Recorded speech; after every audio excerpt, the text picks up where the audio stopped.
Hey guys, if you like my videos, please like and subscribe to my channel. I would really appreciate it, thanks. The wilderness doesn't care about you. It doesn't care how strong you are, how much experience you have, or how many times you've been out in it.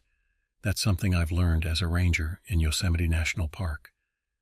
But there's something else about this place, something not in the brochures or the park maps. Out here in the thick forests and snow-covered peaks, there's a darkness that watches, waits, and takes. They call it a Wendigo. You hear about it sometimes late at night around the campfires, when the wind howls through the trees. Visitors love the stories, the way they love haunted houses or scary movies. But for us, the ones who work here, it's different. 2 winters ago, I got called in for a search and rescue mission. 3 hikers had gone missing after wandering into a restricted area during a sudden snowstorm. Their last radio call was panicked, full of screams and static.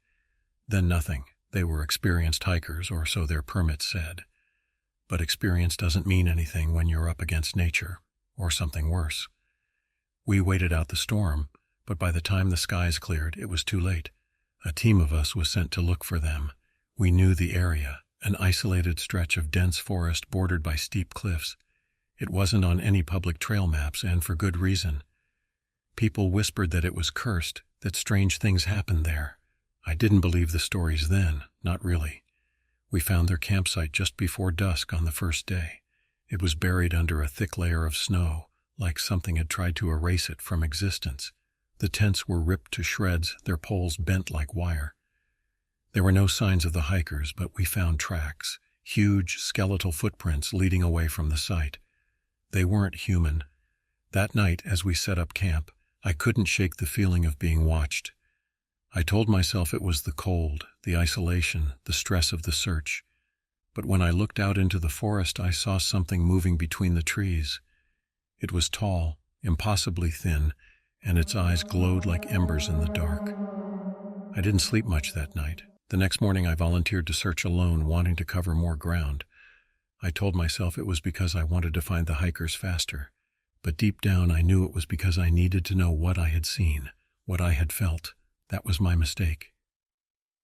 The morning sun barely pierced the thick clouds, casting an eerie gray over the snow-covered forest. I adjusted my pack and radioed the others before heading north. The air was biting, each breath a sharp reminder of how far I was from anything resembling safety. The tracks I found near the campsite yesterday still haunted me. They had been impossibly large, with long, spindly toe impressions and claws that gouged deep into the frozen ground. No animal I knew could make prints like that. About an hour into my solo search, I found the first real clue. It was a scarf, partially frozen in the snow, bright red. I pulled it free and recognized the initials stitched into the corner, SC, one of the hikers, Sarah Connors. It wasn't much, but it was a start. I scanned the area. The scarf wasn't dropped accidentally. The way the snow around it had been disturbed told a different story, drag marks leading deeper into the woods as if something had pulled her away. The clawed tracks were there too, faint but undeniable. I followed them, gripping my rifle a little tighter. The silence was oppressive, broken only by the crunch of my boots and the occasional groan of a tree bending under the weight of snow. About 30 minutes later, I stumbled upon a clearing. At first, I thought it was just an animal kill site, scattered bones and chunks of fur. But as I stepped closer, the scene became more horrific. The bones weren't just animal. There were human remains mixed in, gnawed, broken. The snow around them was stained brown with frozen blood. There was something unnatural about the arrangement. The bones had been stacked into strange shapes, spirals, lines, almost like symbols. Nearby, a tree had deep claw marks running down its trunk, as if something huge had used it to sharpen its talons.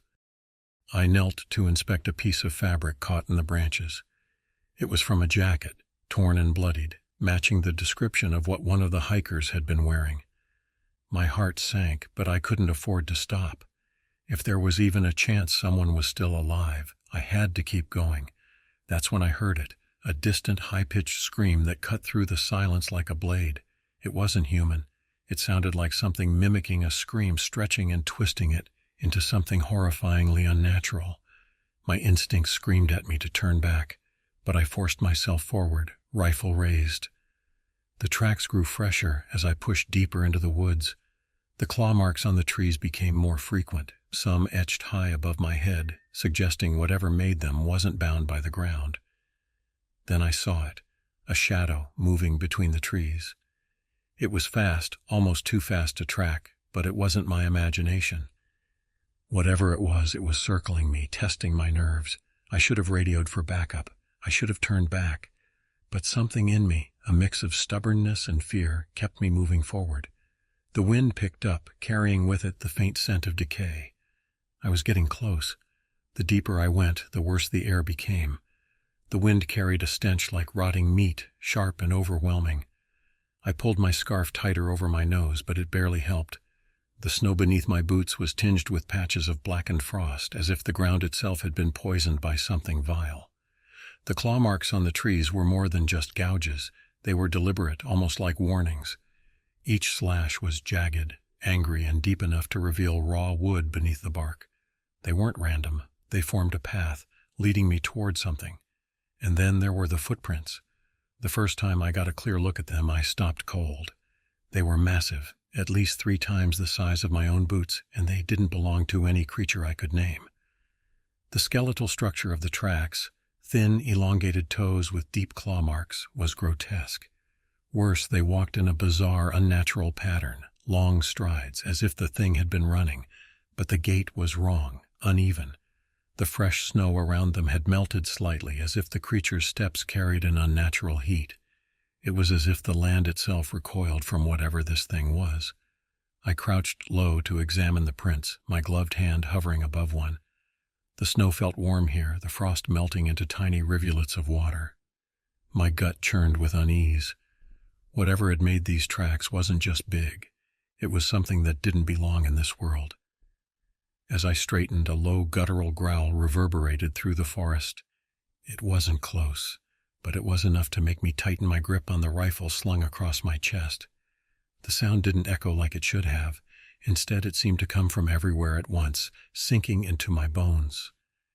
I pressed on, though every instinct told me to turn back. I was chasing something that wanted to be chased. After another half-mile, I stumbled upon another clearing. This one was worse than the last. At the center was a massive oak tree, its trunk split open like a gaping wound. Inside the hollow, I saw remnants of what must have been the hiker's supplies. Shredded sleeping bags, torn clothing, and a dented thermos. Scattered around the base were bones, some animal, some human. Above the clearing, strung high in the branches, were symbols made of twigs and sinew, dangling like grotesque ornaments. They swayed gently in the wind, creaking like old wood. That's when I saw it. Standing at the far edge of the clearing, partially obscured by the trees, was a figure. It was tall, at least 7 feet, and impossibly thin. Its skin was ashen, stretched tight over a skeletal frame. Horns jutted from its skull like a stag. Its eyes glowed faintly like embers smoldering in the dark. It didn't move. It just stood there watching me. I raised my rifle, heart pounding, but before I could aim, it let out a piercing screech and bolted into the forest, faster than anything I'd ever seen. I didn't chase it, not yet. I wasn't ready, but I would be soon. The sun dipped below the horizon faster than I expected, the forest plunging into an unsettling twilight. Shadows stretched like claws across the snow, and the temperature plummeted. I radioed the rest of the team, but the static was thick, my words swallowed by the interference. "I'll make camp here for the night," I said, though I wasn't sure if they could hear me. I cleared a patch of snow in a defensible spot near a cluster of thick trees and set up a basic camp. The firewood I gathered was wet, making it difficult to start a fire. After several frustrating minutes, I managed to coax a small flame to life. The weak flicker of light was better than nothing, but it did little to push back the oppressive darkness. The stench from earlier lingered in the air, sour and foul. Every sound seemed amplified. The crack of branches, the whistle of the wind, the crunch of snow underfoot. Except it wasn't my snow crunching. I froze, my hand instinctively going to the rifle resting at my side. The sound was faint but deliberate, circling just beyond the firelight's reach. I couldn't see anything, but I could feel it. The hairs on the back of my neck stood on end as the forest seemed to close in around me. "Come out," I called, my voice steadier than I felt. The crunching stopped. I scanned the tree line, every muscle in my body coiled like a spring. Minutes passed, the silence almost unbearable, before a low, raspy breath echoed from the shadows. I turned toward the sound, rifle raised. "I'm armed," I warned, though I doubted it cared. Then I saw them, two faintly glowing eyes peering out from the darkness, hovering at least a foot above where a human's would be. The figure stepped closer, just enough for the firelight to catch the edges of its form. Its ashen skin was almost translucent, stretched over bones that seemed too long, too thin. The thing didn't speak. It didn't need to. The malice radiating from it was enough to chill me deeper than the biting cold. I fired. The crack of the rifle shattered the silence, and the creature recoiled, letting out a screech that reverberated through the trees. It darted back into the forest, moving with inhuman speed, leaving no blood, no tracks, as if it had never been there. I sat by the fire, rifle still raised, heart hammering in my chest. I wanted to convince myself that I'd scared it off, that it wouldn't come back. But deep down I knew better. The night stretched on and the sounds returned, footsteps circling the camp, the snap of branches, guttural growls that seemed to come from nowhere and everywhere at once. The fire burned low, and I fed it with the last of my kindling, praying it would last until morning. I didn't sleep. I couldn't. The Wendigo was still out there, and it wasn't finished with me. Morning arrived reluctantly, the gray light filtering through the dense canopy of trees. The fire was nothing but smoldering embers, and the cold had seeped into my bones. My body ached from sitting upright all night, rifle in hand, eyes scanning the tree line for movement. But dawn didn't bring relief. The air felt heavier, the silence sharper. Whatever had circled my camp overnight had left no visible trace, but I could still feel its presence. I packed up and pressed onward, following the faint tracks I'd marked the previous day. The snow was deep, but the clawed footprints seemed fresh, almost as if the creature wanted me to follow. Each step I took felt like walking into a trap, but I didn't have a choice. People were missing, and if there was even the slightest chance of saving them, I had to keep going. The trail led me to another clearing, this one larger than the last. At the center stood a massive tree, its branches twisted and bare, like gnarled fingers reaching skyward. Surrounding it was a grotesque tableau, bones, hundreds of them, scattered across the ground in deliberate arrangements. I knelt to examine the closest pile. They weren't just animal bones. There were human remains here too. Skulls, ribs, femurs, all picked clean and frozen solid. Some of the bones were arranged into spirals, others into crude humanoid shapes. The snow around them was darkened, as if stained with old blood. A faint sound caught my attention, a soft, wet crunch. I turned sharply, rifle ready, but saw nothing. The sound came again, this time from above. Slowly, I tilted my head back and froze. Suspended in the branches of the twisted tree were bodies, 4 of them, strung up by their limbs with sinew and rope, swaying gently in the icy wind. Their faces were pale, their mouths frozen open in silent screams. One of them, a young woman, still had frostbitten tears frozen on her cheeks. Her clothing matched the description of one of the missing hikers. I clenched my jaw, swallowing back the bile rising in my throat. This wasn't just a creature hunting for survival. This was something cruel, something that took pleasure in its victim's suffering. The wind picked up, carrying with it that awful stench of decay. I lowered my rifle, scanning the clearing. The tree, the bones, the bodies. It was all too deliberate, too human in its horror. A low growl rumbled through the clearing, freezing me in place. Slowly, I turned toward the source of the sound. At the edge of the tree line, half hidden by shadow, the Wendigo watched me. Its glowing eyes burned like coals, and its skeletal frame seemed even more grotesque in the daylight. It took a step forward, and my instincts kicked in. I raised my rifle and fired. The shot cracked through the air, hitting the creature square in the chest. It stumbled back but didn't fall. Instead, it let out a blood-curdling scream that echoed through the forest, a sound of rage and pain that made the ground seem to vibrate beneath me. Then it bolted, disappearing into the woods with inhuman speed. I didn't chase it. This thing wasn't just a predator. It was a monster, and it wasn't done with me. The Wendigo's scream lingered in the air long after it had vanished into the forest, a haunting echo that seemed to reverberate through the trees. I stayed frozen in the clearing for what felt like an eternity, my rifle still raised, heart pounding in my chest. But I knew what I had to do. The tracks it left were deep and erratic, as though the creature was injured. For the first time it felt like I had a chance. I followed the trail, my boots crunching through the snow as the forest grew darker and more oppressive. The air was colder here, the sunlight weaker, as if the woods themselves were sick. After what must have been an hour, I reached the base of a steep rock face. The tracks led directly to a narrow opening, partially concealed by a tangle of roots and dead branches. The stench emanating from it was unbearable, rot and decay, thick and cloying. I hesitated. My gut told me this was a trap, but there was no turning back. I tightened my grip on the rifle, took a deep breath and stepped inside. The cave swallowed me whole, the darkness immediate and suffocating. I flicked on my flashlight, the narrow beam cutting through the pitch black. The walls were jagged and damp, lined with strange grooves that looked almost like claw marks. The deeper I went, the worse the smell became. The air was heavy, almost syrupy, and every breath felt like inhaling death itself. My flashlight illuminated patches of the floor littered with bones, animal and human alike. Some were ancient, crumbling to dust at the slightest touch, while others were disturbingly fresh. Then I saw them, carvings etched into the stone walls, crude but unmistakable. They depicted monstrous figures towering over humans, scenes of hunting, feasting, and ritual sacrifice. Some of the carvings were smeared with what looked like dried blood. This wasn't just a lair, it was a shrine. I pressed on, the tunnel narrowing until I had to stoop to avoid scraping my head against the jagged ceiling. The light from my flashlight danced erratically, casting long, shifting shadows that played tricks on my eyes. Then the tunnel opened into a cavern. The space was vast, the walls glittering with ice that reflected the weak light.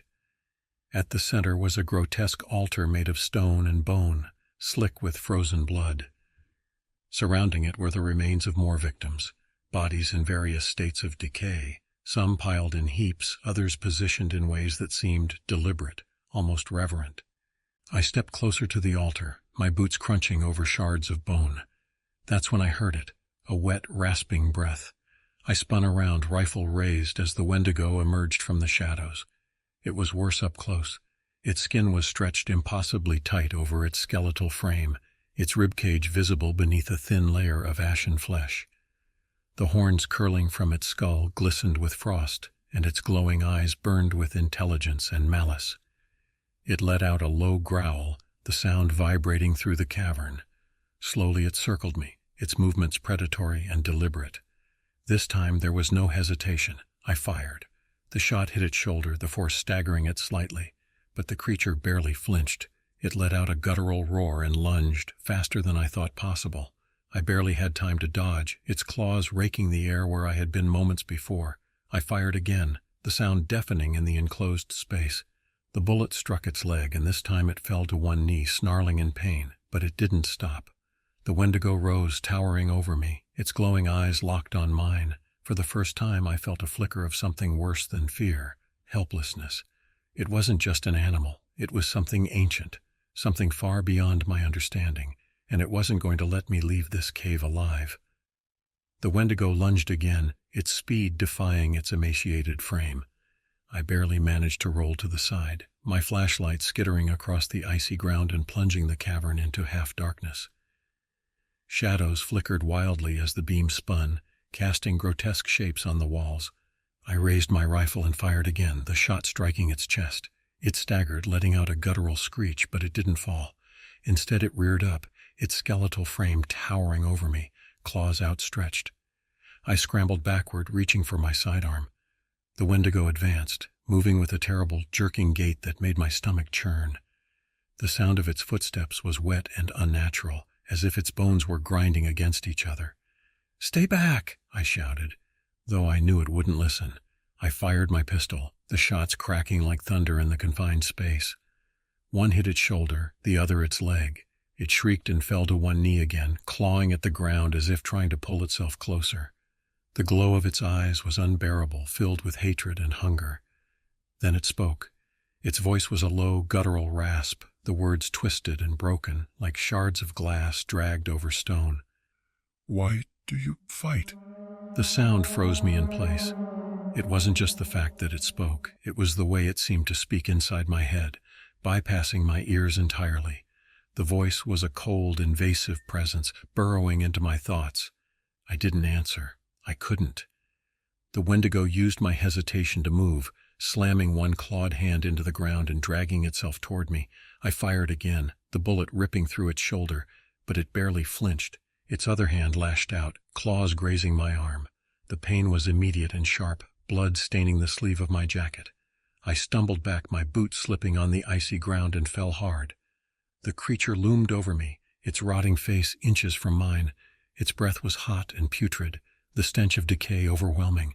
I raised my pistol and fired point blank into its chest. The force knocked it back, but only slightly.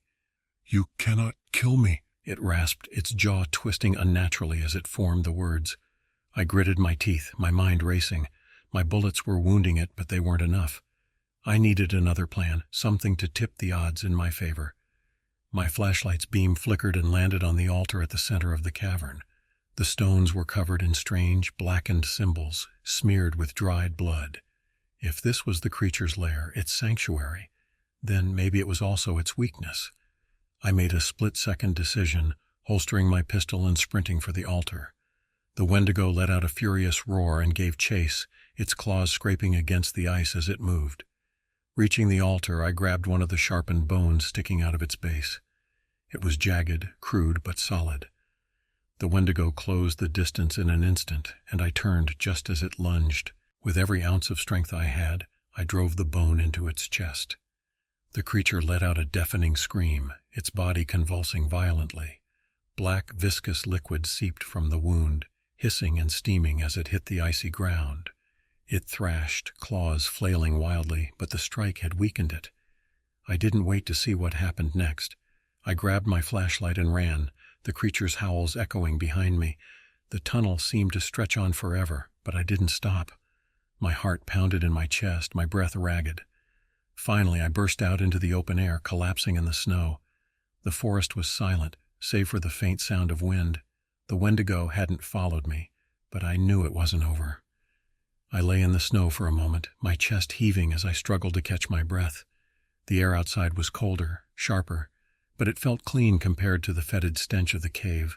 My arm throbbed where the Wendigo's claws had grazed me, the fabric of my jacket torn and sticky with blood. I forced myself to my feet, my flashlight dimming as its batteries waned. My rifle was still slung across my shoulder, and my sidearm rested in its holster, but I felt exposed, vulnerable. Whatever small victory I'd gained in the cave felt hollow. The forest was eerily silent. The usual sounds of wildlife, birds, squirrels, the rustling of leaves, were absent. It was as if everything had fled, leaving me alone in a void of trees and snow. A low, guttural growl echoed through the woods, distant but unmistakable. The Wendigo wasn't dead. I hadn't killed it, only slowed it down, and now it was coming for me. I didn't wait for it to find me. I turned and began moving, forcing myself to stay calm and deliberate despite the panic clawing at my chest. The tracks I'd made earlier in the snow were still visible, and I followed them, hoping they would lead me back to familiar ground. But the forest had changed. The trees seemed denser, their gnarled branches twisting together overhead to block out the weak sunlight. The snow beneath my boots felt heavier, deeper, as if it were pulling me down. Another growl cut through the silence, closer this time. I glanced over my shoulder and caught a flicker of movement, a shadow darting between the trees. It was toying with me. I broke into a jog, my boots crunching loudly in the snow. The wind picked up, carrying with it faint whispers that felt more like a memory than a sound. My breath fogged in the frigid air, each exhale a reminder of how close I was to exhaustion. The growls turned to shrieks, sharp and unnatural, like metal scraping against metal. I swung my flashlight toward the sound, catching a glimpse of the creature. It was moving parallel to me, its grotesque form barely visible through the trees. It wasn't running, it was stalking, hunting. I pushed myself harder, breaking into a full sprint. The forest blurred around me as adrenaline took over, my focus narrowing to the path ahead. But the snow was deep, uneven, and my foot caught on a hidden root. I fell hard, the impact knocking the wind from my lungs. My rifle slipped from my shoulder and landed a few feet away, half buried in the snow. Scrambling to my feet, I grabbed the rifle just as the Wendigo burst from the tree line. It moved on all fours now, its skeletal limbs bending in impossible angles, its glowing eyes locked on me. I raised the rifle and fired. The shot hit its shoulder, staggering it, but the Wendigo didn't stop. It lunged, and I dove to the side, narrowly avoiding its claws. Rolling onto my back, I fired again, this time aiming for its head. The bullet grazed its skull, black ichor spraying onto the snow. The creature let out a howl of pain and recoiled, but its rage only seemed to intensify. I scrambled to my feet and bolted, the forest closing in around me. I didn't know where I was going, only that I couldn't stop. The Wendigo's shrieks followed me, growing louder, closer. The hunt wasn't over. The forest opened up suddenly, spilling me into a vast, snow-covered clearing. I stopped, chest heaving, and spun around. The tree line loomed like a wall of shadow. And for a moment, everything was silent. Then it came. I dropped to one knee, steadied my aim, and fired 3 quick shots directly into its face. The bullets hit home, and the Wendigo reeled back, its screeching cries filling the clearing. Seizing the opportunity, I reached for my sidearm and fired repeatedly, every shot driving the creature further back. Its movements became erratic, its limbs twitching as if the damage was finally taking a toll. But it wasn't enough. The Wendigo straightened, its gaunt frame outlined against the snow, and let out a deafening roar. It charged one final time, claws outstretched, and I knew I had only seconds to act. My eyes darted across the clearing, landing on a jagged outcrop of ice jutting from the ground.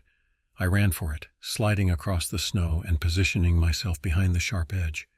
The creature followed, relentless, its glowing eyes locked on me. As it lunged, I dove to the side, letting its momentum carry it forward. The Wendigo crashed into the outcrop, the sharp ice piercing through its chest.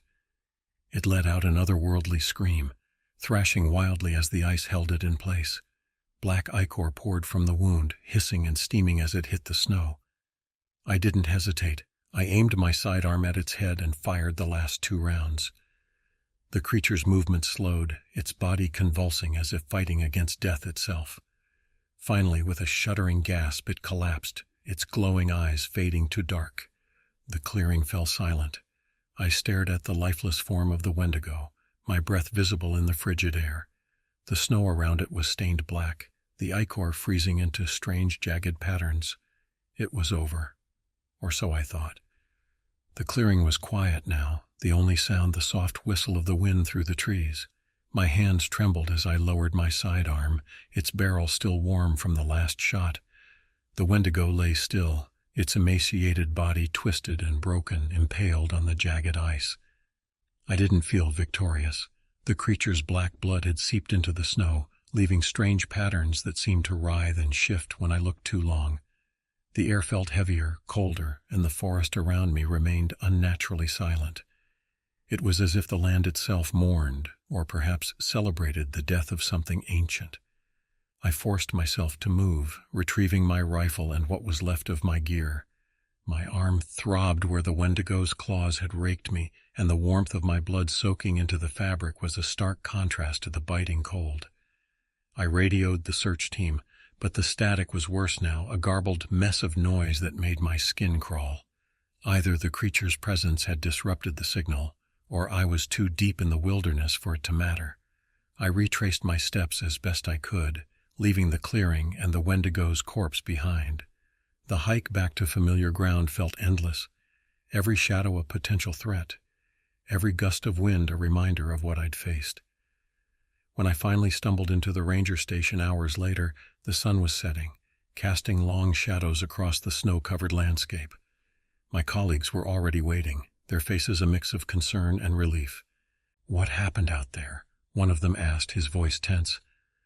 I opened my mouth to answer but hesitated. What could I say? That I'd fought a creature out of myth? That the stories around campfires were true? That the wilderness wasn't just indifferent but actively malevolent? "They didn't make it," I said finally, my voice hollow. The explanation I gave was vague: an avalanche, signs of an animal attack, no survivors.